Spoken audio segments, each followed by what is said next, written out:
2023년 8월 31일 말씀 사도행전 28장 23절에서 31절. 제목 바르게 거침없이 계속 전파할 복음. 전도를 잘하시는 분들의 간증 속에 하나의 공통점이 있습니다.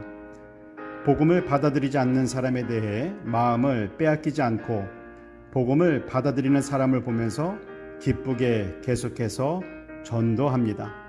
계속해서 전도하다 보면 예수님께로 돌아오는 사람들이 많아지고 더욱 담대하게 복음을 전파합니다. 창세 이후 모든 사람들이 다 하나같이 한마음으로 하나님을 섬긴 적이 있을까요? 없습니다.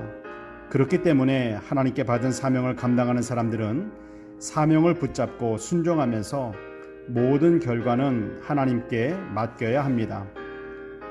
바울이 있는 곳에 사람들이 모여들었습니다. 바울이 어떻게 생겼나 보리고 온 것이 아니라 말씀을 들으려고 왔습니다.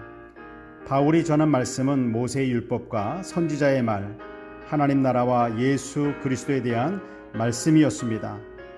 한두 시간 동안 요점 정리를 했을까요? 아침부터 저녁까지 계속해서 말씀을 전했습니다. 열정적으로 온 힘을 다해 복음을 전했고 성령 하나님께서 말씀을 전하는 바울과 말씀을 듣는 사람들에게 역사하셨습니다. 말씀을 듣기 원해서 자원해서 모였고 바울이 전할 때 성령 하나님이 역사하셨으니 그곳에서 말씀을 듣는 사람들이 다 믿어야 하지 않을까요?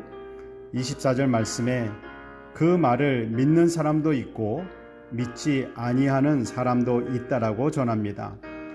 하나님의 말씀이 선포되었을 때 믿는 자와 믿지 않는 자가 있었습니다.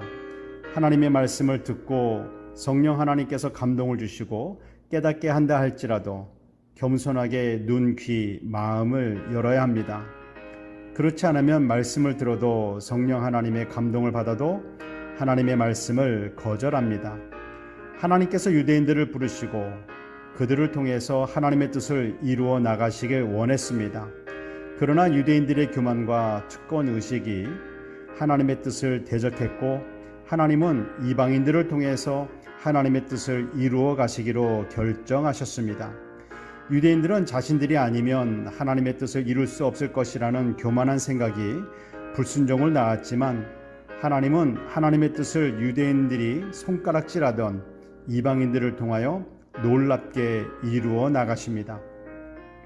바울이 전하는 말을 듣고 믿지 않는 사람들도 있었지만 바울은 그 일에 개의치 않고 바울을 찾아오는 사람들을 다 영접하였고 그들에게 하나님 나라와 예수 그리스도에 대해 담대하게 복음을 전했습니다.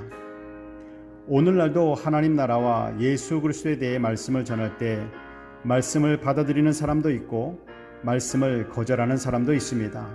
어떻게 해야 할까요? 바울이 말씀을 받아들이는 사람들과 함께 했던 것처럼 말씀을 듣고 믿고 따르는 사람들과 함께 해야 합니다. 기도하겠습니다. 사랑의 하나님 아버지, 하나님 말씀을 전할 때 거절하는 사람을 만난다 할지라도 마음을 빼앗겨 위축되지 말게 하옵소서. 복음을 듣고 믿는 사람들을 바라보면서 담대하게 말씀을 가르치고 전파하게 하옵소서. 복음을 듣고 순종하는 사람들과 함께 하나님 나라를 세워나가게 하옵소서. 나의 주 예수 그리스도의 이름으로 기도드립니다. 아멘.